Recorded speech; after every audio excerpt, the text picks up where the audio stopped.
व अस्हाबिहिल किराम अम्मा बाद फ़अऊज़ु बिल्लाहि मिनश शैतानिर रजीम बिस्मिल्लाहिर रहमानिर रहीम इन्नका लअला खुलुक़िन अज़ीम सदक़ल्लाहु मौलानल अज़ीम व बल्लग़ना रसूलुहुन नबियुल अमीनुल मकीनुल मुईनुल करीम व नहनु अला ज़ालिका लमिनश शाहिदीन वश्शाकिरीन वल्हम्दुलिल्लाहि रब्बिल आलमीन।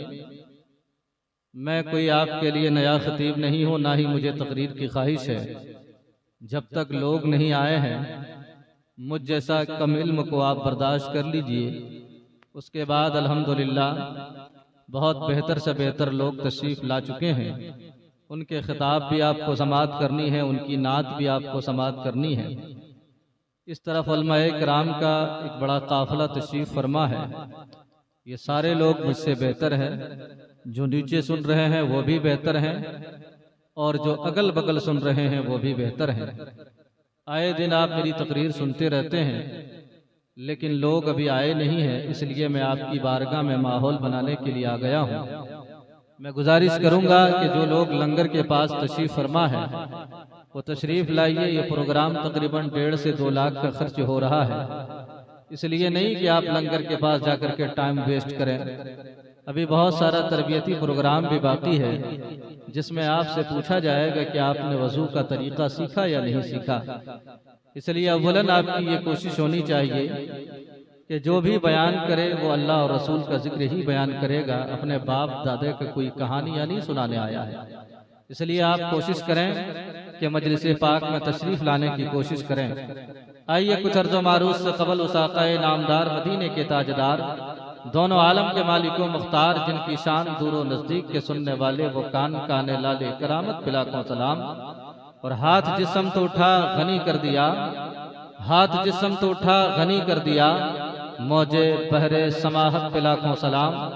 उसी नबी की बारगाह में झूम झूम कर दुरूद व सलाम का हदिया निछावर करें और पढ़ें बाबाज़ बुलंद, अल्लाहुम्मा सल्लि अला सय्यिदिना व शफीइना नबिय्यिना मौलाना मुहम्मदिन व बारिक व सल्लिम सलातन सलामन अलैका या रसूल अल्लाह सल्लल्लाहु तआला अलैहि वसल्लम। बोसा जो ले लिया है नबी के मज़ार का, बोसा जो ले लिया है नबी के मज़ार का, है अर्श पर दिमाग नसीमे बहार का, और उड़ता हुआ गुबार भी उनके दियार का, है शामियाना अर्श पर परवरदिगार का। और जन्नत के सारे फूल अब भी ला के तोल दूं, जन्नत के सारे फूल अब भी ला के तोल दूं, लाए तो कोई काटा नबी के दियार का। और इस्लाम तेरी नब्ज ना डूबेगी हश्र तक, इस्लाम तेरी नब्ज ना डूबेगी हश्र तक, तेरी रगों में खून है रवा चार यार का। हजरात, मैंने आप हजरात के सामने जिस आयत मुक़द्दसा की तिलावत करने का शरफ हासिल किया, रब ताला अपने कुरान मुक़द्दस में इरशाद फरमाता है, इन्नका लअला खुलुक़िन अज़ीम, या रसूल अल्लाह आपका अखलाक अज़ीमुश्शान है। यही मुझे मौजू दिया गया है कि आपको बोलना है कि मुस्तफ़ा का हुस्न अखलाक क्या है। हुजूर का अखलाक करीमा मुझ जैसा कम इल्म क्या बयान करेगा। लेकिन आज के तारीख के औराक को पलटिए तो आप इस नतीजे में पहुंचेंगे कि हुजूर का अखलाक कहाँ, और हम उनकी उम्मत होकर के सबसे घिनौनी हरकत अगर किसी की है तो हमारी है। किसी इंजीनियर से पूछा गया कि जब आप मुसलमान के घर जाते हैं या हिंदू का गांव जाते हैं तो आपको कैसे पता चलता है कि यह मुसलमान का घर है या मुसलमान का गांव है या किसी काफिर का गांव है? तो जवाब यही आता है कि जहां बहुत ज्यादा कचड़ा होता है हम समझ जाते हैं यह मुसलमान का गांव है। हमें हुजूर ने जो दर्स दिया है, हमें जिस चीज की तालीम दी गई है, मुस्तफ़ा जाने रहमत ने इरशाद फरमाया, अन-नज़ाफ़तु निस्फ़ुल ईमान, पाकीज़गी आधा ईमान है। हम इस पर अमल नहीं करते। हम दूसरों की साफ सफाई देखते हैं, लेकिन आज से 1400 साल पहले मेरे आक़ा करीम ने इरशाद फरमाया, एक हदीस इस तरीके से मिलती है, अत-तहारतु निस्फ़ुल ईमान, पाकीज़गी आधा ईमान है। कहीं यूं इरशाद फरमाया गया, अन्निज़ाफ़तु निस्फ़ुल ईमान, पाकीज़गी आधा ईमान है। आज जब अखलाक की बात की जाती है तो उसमें सबसे कमतर हम नजर आते हैं।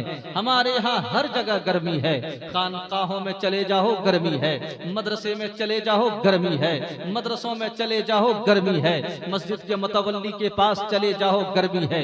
हमारे पास झुकने का नाम कोई चीज नहीं है, हमारे पास इज्ज नहीं है, हमारे पास इनकिसारी नहीं है। जबकि आप तारीख पढ़ेंगे तो इस नतीजे पे पहुंचेंगे कि हजरत इमाम हुसैन रज़ियल्लाहु ताला अन्हु के सामने उनका गुलाम ने बर्तन गिरा दिया, बड़ा कीमती बर्तन था, लेकिन जैसे ही उनकी तरफ गजब की निगाह किया, गुलाम ने इतना पढ़ दिया, अल काज़िमीन अल गैज़ वल आफ़ीना अनिन नास वल्लाहु युहिब्बुल मुहसिनीन। अल्लाह के फजल से हजरत इमाम हुसैन ने उनकी गलती को माफ फरमा दिया। गलती ही सिर्फ माफ नहीं किया बल्कि उसको आजाद कर दिया। आजादी इतनी आसान चीज नहीं है। जो बंदा बंदा रहता है, किसी की गुलामी में जीता है, उसको आजादी उसके लिए बड़ी चीज हुआ करती है। मेरा जो मौजूद सुखन है, मुझे कहा गया मुस्तफा का अखलाक क्या है। आओ तारीख का मुताला करेंगे जब आप, तो हजारों किताबों में ये बात दस्तयाब है कि हुजूर की बारगाह में एक शख्स आया और उस शख्स ने चंद खजूरें उनको दे रखा था और ये कहा था कि इतना टाइम होगा आप दे देंगे। अभी वो वक्त मुतय्यन नहीं हुआ था, अभी वो तारीख नहीं आई थी, अभी वो दिन नहीं आया था कि सरकार की बारगाह में वो शख्स आया और उल्टी पुल्टी बातें कहने लगा तुम्हारे खानदान की यही आदत है कि तुम लोग लेते हो टाइम पे देते नहीं हो। हजरत उमर बिन खत्ताब सामने हैं, गुस्से से आपे से बाहर आ रहे हैं, सरकार इजाजत दीजिए तो मैं इसका सही जो है अंजाम लगा दूं। अल्लाह के मुकद्दस नबी ने इरशाद फरमाया, हे उमर तुम्हें गुस्साना नहीं चाहिए, हे उमर तुम्हें नाराजगी का इजहार नहीं करना चाहिए। ये उनके दिल की भड़ास थी जो वो अपना कह रहा था। हुजूर ने उसके खजूर के भी लौटा दिए और ये कहा कि जो तुमने गुस्सा किया है उसके बदले में और खजूर ले लो। अल्लाहु अकबर कबीरा। वो शख्स यहूदी रक्का मसलक का मानने वाला था, यहूदी मजहब का मानने वाला था। वो हुजूर के कदमों में गिरा और कहने लगा, या रसूल अल्लाह, हमें तो आपको आजमाना था, क्योंकि पिछली किताबों में हमने पढ़ लिया था कि मोहम्मद अरबी की जात वो जात होगी, जो जो उन पर सख्तियां की जाएगी वो नरमियां बरते जाएंगे। सो मैंने आपको इसी तरीके से पाया, वो आपके कदमों में गिरकर मुसलमान हो जाता है। ये इस्लाम की बरकत है, ये मुस्तफा के हुस्न अखलाक का अंदाजा है। हुजूर ने इसीलिए इरशाद फरमाया, तुम में मेरे करीब वो होगा जो मुस्किन का हुस्न अखलाक सबसे अच्छा होगा। हुजूर ने ये भी इरशाद फरमाया, कल जब अमाल तोले जाएंगे, यानी नेकियों का पलड़ा रहेगा, यानी नमाजों का रहेगा, नमाजों का दफ्तर रहेगा, किताबें और भी लिखने का दफ्तर रहेगा, बहुत सारी नेकी करने का सवाब रहेगा, लेकिन सारे अमलों में हुस्न अखलाक भारी हो जाएगा। इसलिए अपने अखलाक को अच्छा करो। मुस्तफा जाने रहमत ने इरशाद फरमाया, मा नहला वालिदुन वलदन मिन अदब हुस्न। एक बाप अपने बेटे को हुस्न अदब से बेहतर तोहफा दे नहीं सकता। अपने बच्चों को अगर आपने अखलाक सिखा दिया, जिस कौम से अखलाक चली जाती है वो कौम जिंदा रहते हुए मुर्दा हो जाती है। लोग उसे पसंद नहीं किया करते हैं। अखलाक ये नहीं है कि मीठा मीठा बोला जाए, अखलाक ये नहीं है कि सामने तारीफ किया जाए, अखलाक ये नहीं है कि हम आपकी जी हुजूरी करते रहें, बल्कि अखलाक इसको नहीं कहा जाता यानी आपके सामने मीठा मीठा बोला फिर पीठ के पीछे बुराई करने शुरू कर दिया, इसको निफाक कहा जाता है, इसको मुनाफिक की अलामत कहा गया है।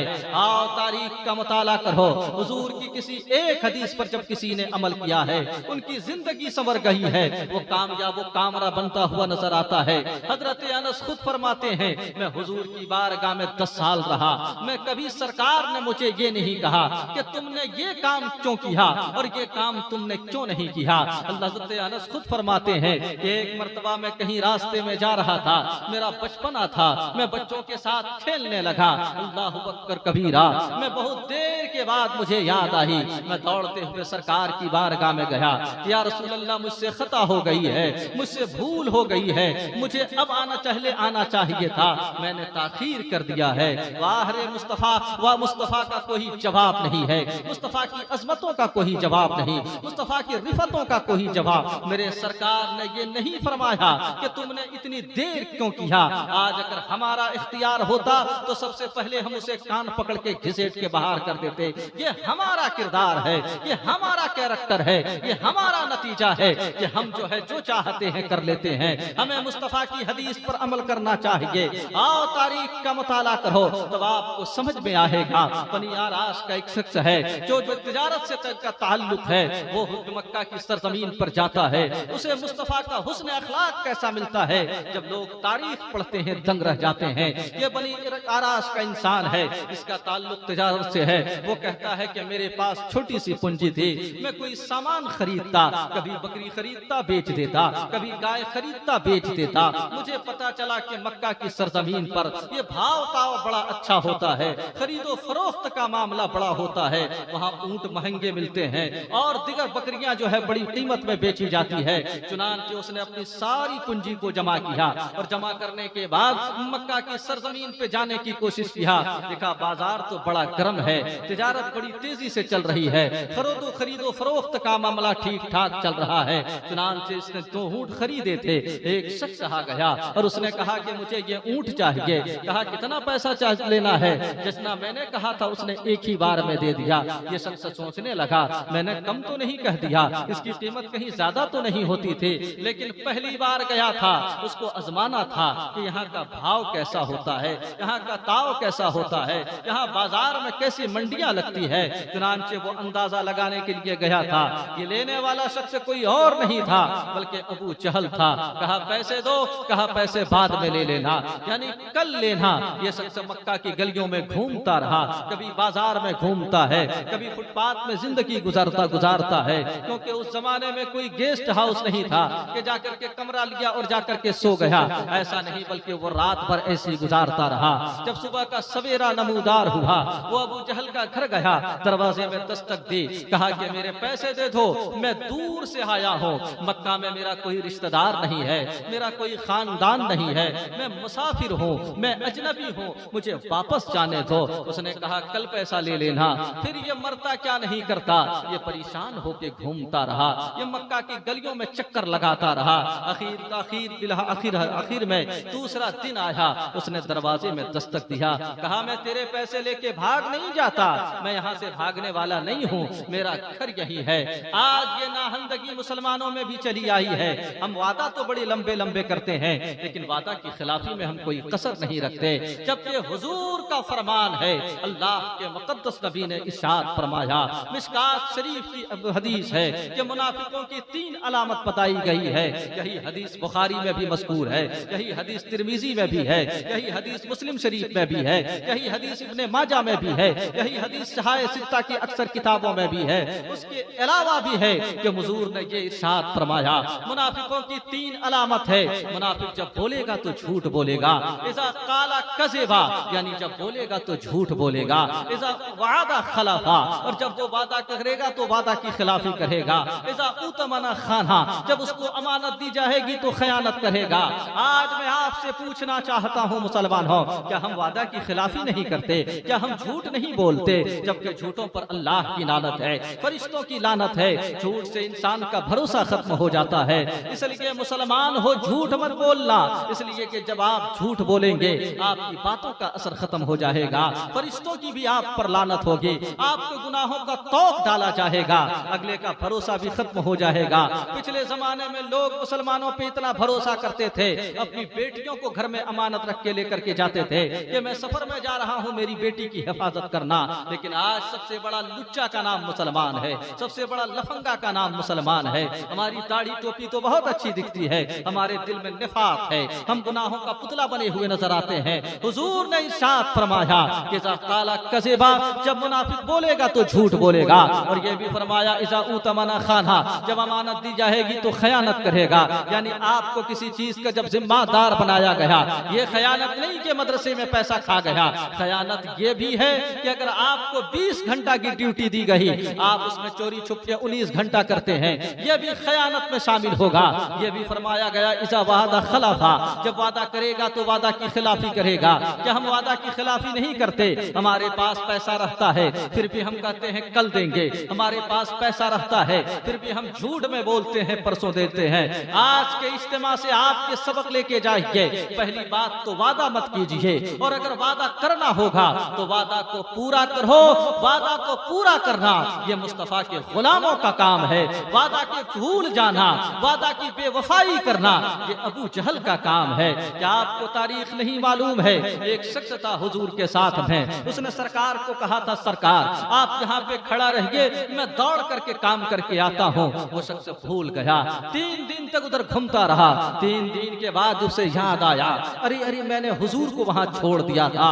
दौड़ता हुआ आया सरकार की बारगाह में, अर्ज करने लगा, ए अल्लाह के मुकद्दस नबी, मुझसे बहुत बड़ी भूल हो गई, मुझसे बहुत बड़ी खता हो गई, मैं बहुत बड़ा मुजरिम हूँ। मैंने आपको यहाँ रखा, आपको मुशक्कत में डाला, आप 3 दिन तक यहीं रहे।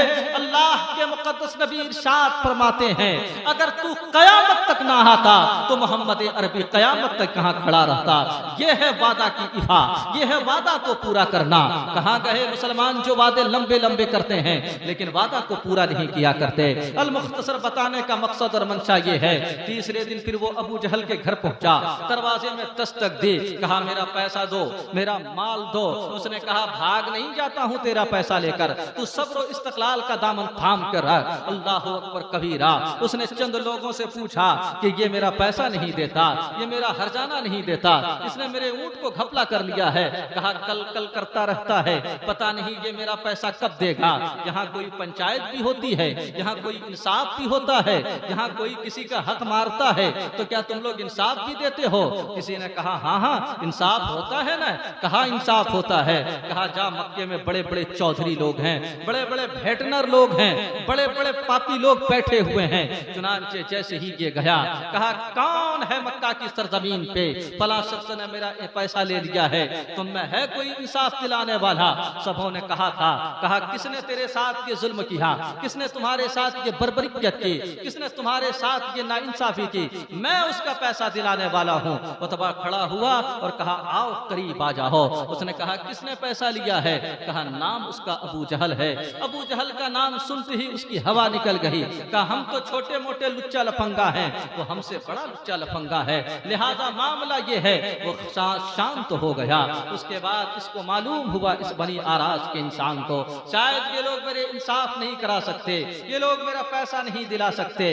इन लोगों ने मजाकन मुस्तफा की तरफ इशारा फरमाया, वो देखो जो हरम काबा से टीक लगाकर बैठा है ना, वो तुम्हारा इंसाफ करेगा, वो तुम्हारा हक दिलाएगा। इसलिए कहा था ताकि ये हुजूर जो है अबू जहल के घर जाएंगे, वो उल्टा पुल्टा पकेगा, हम लोग उनका मजाक उड़ाएंगे। लेकिन उनको पता नहीं था बन के फानूस जिसकी हिफाजत खुदा करे, वो शम्मा क्या तुझे जिसे रोशन खुदा करे। चुनांचे जब के हुजूर की बारगाह में खड़ा हो गया, अल्लाह के मुकद्दस नबी कुछ पढ़ रहे थे, उसके बाद आपने पढ़ना बंद कर दिया। इरशाद फरमाया मुसाफिर हो? कहा हाँ हाँ मुसाफिर हूँ। इरशाद फरमाया भूखे हो? कहा हाँ हाँ भूखा भी हूँ। कहा क्या बात है? कहा मेरा पैसा अबू जहल ले लिया है, रोज कल कल करता रहता है, यही उसका घपला है, यही वो बदमाशी करता रहता है। उन सारे लोगों ने आपके तरफ इशारा किया कि आप उनका मेरा हक दिला देंगे। हुजूर ने फरमाया हक बाद में लेना, चलो पहले मेरा घर चलो, मेरे घर जाने के बाद खाना खाओ। कहा यार, कहा आप मेरा पैसा दिला दीजिए, मुझे खाना पीना बाद में हो जाएगा। अल्लाह के मुकद्दस नबी वो हैं जिन्होंने अपना घर लेके गया, मेहमानों की ताजीम की, और मेहमान की ताजीम मेरे मुस्तफा ने जैसी की दुनिया में कोई ऐसा कर नहीं सकता। यही वजह है कि अल्लाह के मुकद्दस नबी इरशाद फरमाते हैं अकरमुज़्ज़ुयूफ़, मेहमानों की ताजीम किया करो। जो मेहमानों की ताजीम करता है अल्लाह उसके घरों में दौलतों का अंबार लगा देता है। आज हमारे माशरे से ये भी खराबी आती है, यानी जब हमारा अपना मन पसंदीदा आदमी है हम उसके साथ खंदा पेशानी के साथ मिलते हैं, हम उनकी इज्जत और एहतराम करते हैं, लेकिन जब कोई अजनबी शख्स आ जाए हम उसकी ताजीम नहीं करते, हम उसकी तौकीर नहीं करते। इस बात से आपको अंदाजा लगाना चाहिए कि मेहमानों की ताजीम करना मुस्तफा की सुन्नत है। क्या आपको तारीख नहीं मालूम है? हुजूर के हुस्न अखलाक के ताल्लुक से ये नहीं मालूम कि हुजूर की बारगाह में यहूदी शख्स आया और इतना खाना खाया उसने ताकि हम हुजूर को बदनाम करेंगे और हुजूर के घर का सारा खाना खा जाएंगे तो हुजूर के घर वाले भूखे रह जाएंगे। लेकिन मेरा नबी है, वो साहिब खाना लक़ब किसका? तेरा तेरा है, वो मेरे नबी का लक़ब है। अल्लाहु अकबर कबीरा। जैसे ही मुस्तफा ने खाना, उस मुस्तफा का खाना हुजूर का खाना उसने सब खा लिया, उसका पेट खराब हो गया। रात भर वो रफे हाजत करता रहा। जब सुबह देखा कि हालत तो खराब है, वो भाग गया वहां से। उसके बाद मामला ये देखा कि हुजूर अपने हाथों से कपड़ों को धो रहे हैं, साफ कर रहे हैं। सहाबा ने जब उसको देखा तो उनको थोड़ी सी घिन महसूस हुई। अल्लाह के मुक़द्दस नबी ने इरशाद फरमाया, तुम्हें इस तरह नापसंदीदगी का इजहार नहीं करना चाहिए। ये मेरे मुस्तफ़ा का अखलाक है, ये मेरे मुस्तफ़ा का कैरेक्टर है, ये मेरे मुस्तफ़ा का किरदार है। हमारे बगल में किसी का फोड़ा फुंसी हो जाता है, हम उससे नफरत करने लगते हैं। ये नंगड़ा लूल्हा हो गया है, ये काना हो गया है, इसे बवासीर की बीमारी हो गई है। मुसलमानों, तुम्हें झिड़कना नहीं चाहिए था। तुम ये सोचना चाहिए कि हमारे साथ अगर ये मामला होता तो क्या होता। ये तो अल्लाह का बड़ा करम है कि हम उस चीज से बचे हुए हैं। किसी भी इंसान को हकीर नहीं समझना चाहिए, किसी को जलील नहीं समझना चाहिए। उस अखलाक की बुनियाद ये हुए, उसके कैरेक्टर का जवाब ये मिला। वो बड़ा कीमती तलवार हुजूर के चौक जो है कोठरी में भूल गया था। जैसे ही वो दौड़ करके वापस आया, दिल घबराने लगा। जाऊं तो कैसे जाऊं, इतनी घिनौनी मेरी हरकत है।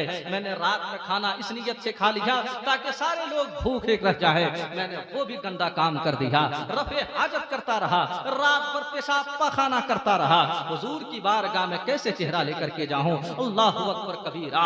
लेकिन फिर भी हुजूर की बारगाह में वो जब शख्स आया है, हम और आप होते तो उसी तलवार से उसको मार दिए होते, उसको गाली गलौज कर देते। कुत्ता बिल्ली की तरह रात भर खाया और हजमत कर करके चला गया। तुम्हें शर्म नहीं आती? एक मेहमान की यही ताज़ीम होनी चाहिए। लेकिन वो मुस्तफा जाने रहमत है। हुजूर ने खैरियत पूछी, आप ठीक तो हो? उसने कहा जी हुजूर ठीक हो। कहा क्या चाहिए? कहा मेरी तलवार मैं भूल चुका हूँ, तलवार निकाल के देना था।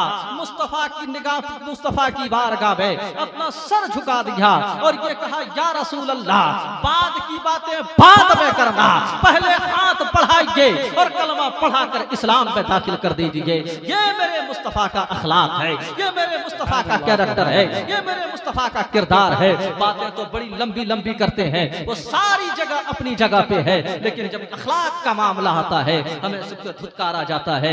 इसलिए याद रखिए, जिस कौम का अखलाक मर जाता है वो जिंदा रहते हुए भी वो कौम मर जाती है। इन्नका अला खुलुकिन अज़ीम, या रसूल अल्लाह आपका अखलाक अज़ीमुश्शान है। इतना अखलाक अज़ीमुश्शान है कि मक्का की गलियों में जिन लोगों ने सरकार को पथराव की बारिश किया है, तब मकाम ताइफ में पत्थर इतने बरसा है कि कदम लहू लहान हो गए।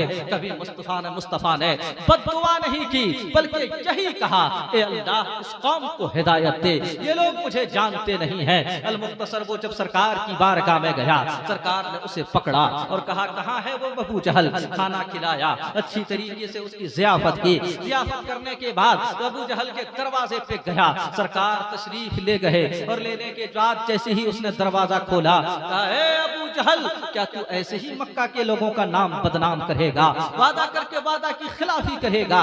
सरकार का वो रोबो दबदबा था कि सरकार को इतना बोलना था, उसके बदन में कपकपी तारी हो गई, वो लर्जा परम दाम होने लगा, थरथराहट उसके अंदर आ गई। कहा अब भी लाता हूँ पैसा, मैं अब भी लाता हूँ, और ला करके दे दिया।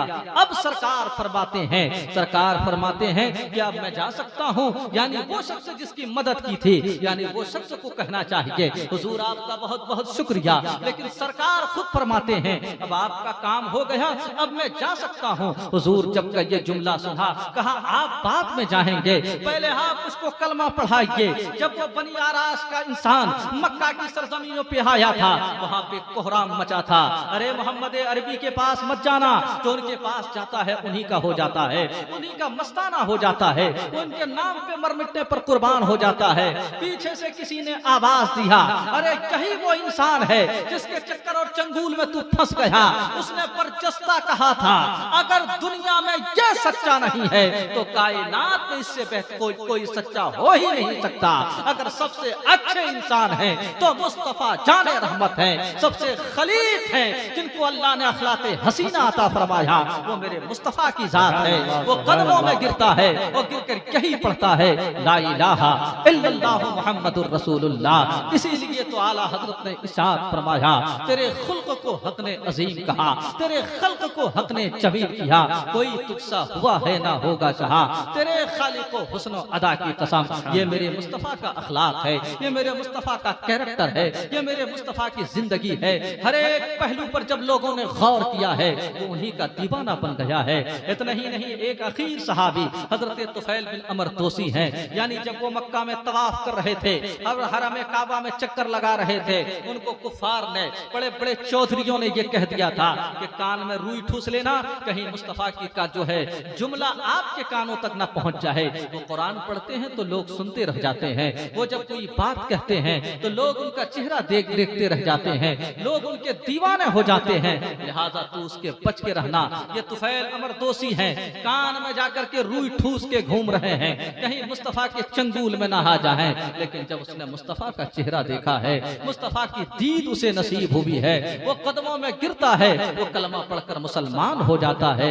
ये सब अखलाक का नतीजा है, ये सब अखलाक की बातें हैं। जो मुस्तफ़ा को देखा तो दीवाना रह गया। लेकिन आज अखलाक से हम बहुत कोसों दूर हैं। हमें अपने बच्चों को अखलाक की बातें बतानी चाहिए, हमें मुस्तफ़ा की सीरत लोगों को पढ़ानी चाहिए। हमें लड़ने में तो बहुत आगे रहते हैं, अगर किसी ने 10 गाली दी है तो हम 50 गाली देते हैं, लेकिन हमारा भड़ास उतरता नहीं है। हमारे दिलों में सिर्फ शोहरत और शोहरत है, यानी हमारी शोहरत होनी चाहिए चाहे जैसे हो, यानी मेरा नाम ऊंचा होना चाहिए, मेरा काम ऊंचा होना चाहिए। लेकिन याद रखो, हुजूर हाफिज़ मिल्लत एक बहुत बड़े बुजुर्ग का नाम है, जिनका पूरा अलजामतुल अशरफिया है। वो फरमाते हैं, जमीन के ऊपर काम, जमीन के नीचे आराम। उन्हीं का कौल ये है, काम करते जाओ नाम होता जाएगा।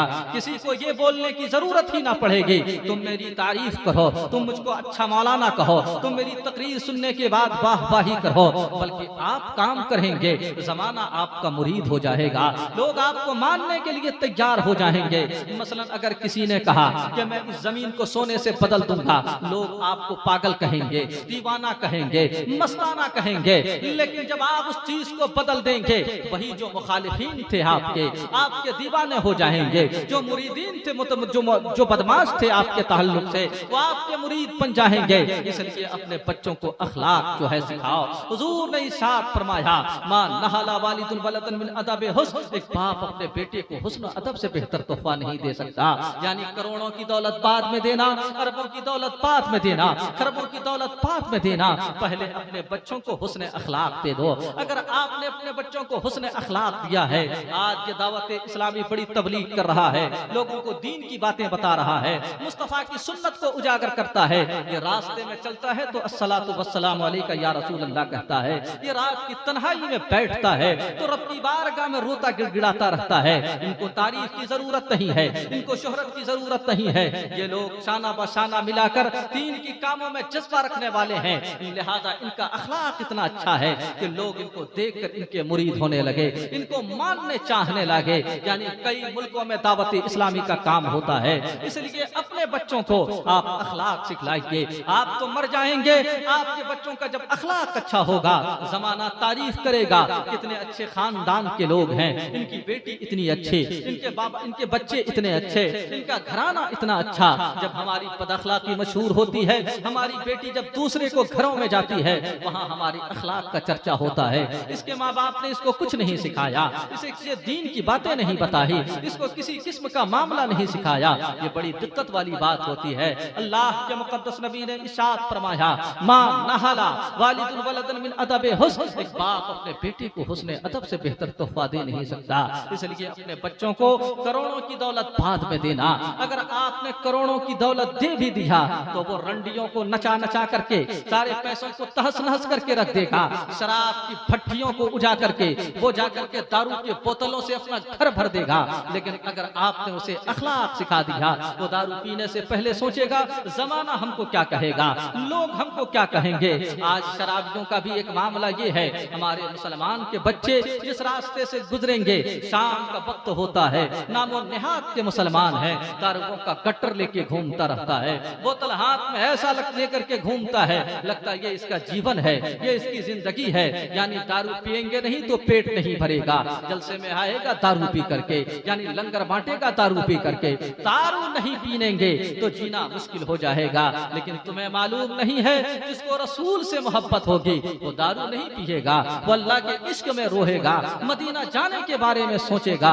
इसलिए ए मेरे मिल्लत के नौजवानों, बस 2 मिनट मेरा बचा हुआ है, बस इसी हदीस पर कुछ जुमले समाप्त कर लीजिए। आज लोग दूसरों की मिसाल देते हैं, उनका अखलाक इतना अच्छा है, हम जब थोड़े से ओहदे पर फाइज हो जाते हैं तो हमें जो गुरूर हो जाता है, मैं इतना बड़ा आदमी किसी कमजोर के साथ बैठूंगा तो लोग हा हा हा हा करेंगे, मेरा मजाक उड़ाएंगे। लेकिन आप दूसरों को देखिए, वो आते हैं और आने के बाद जो है वो नाश्ता आपके साथ करेंगे, वो 10 मिनट आपके साथ नाश्ता करेगा, लेकिन जमाने पर आप याद रखेंगे इनका अखलाक इतना अच्छा, इनका किरदार इतना अच्छा, इनका कैरेक्टर इतना अच्छा, इन पर कोई दाग नहीं लगा सकता। हुजूर की हदीस है, अल्लाह के मुकद्दस नबी ने इरशाद फरमाया, मा नहला वालिदुन वलदन मिन अदबे हुस्न, एक बाप अपने बेटे को हुस्न अदब से बेहतर तोहफा नहीं दे सकता। इसलिए अपने बेटों को अखलाक से मज़क्कन करो, अखलाक से उसको संवारो, आपके मर जाने के बाद भी ज़माना कहेगा ये अखलाक कितना अच्छा था। मैंने जो कुछ बयान किया वो आगाज़े बाब था। हम सभी तौबा करते हैं, नस्तगफिरुल्लाह रब्बी मिन कुल्ली ज़ंबिन वतूबु अलैह। मैंने जिस आयत मुक़द्दसा की तिलावत करने का शरफ हासिल किया था, इन्नका लअला खुलुक़िन अज़ीम, या रसूल अल्लाह आपका अखलाक अज़ीमुश्शान है। सरवर कहूँ के मालिक को मौला कहूँ तुझे, बाग़े खलील का गुले ज़ेबा कहूँ तुझे, लेकिन रज़ा ने खत्म सुखन इस पे कर दिया, खालिक का बंदा खल्क का आका का।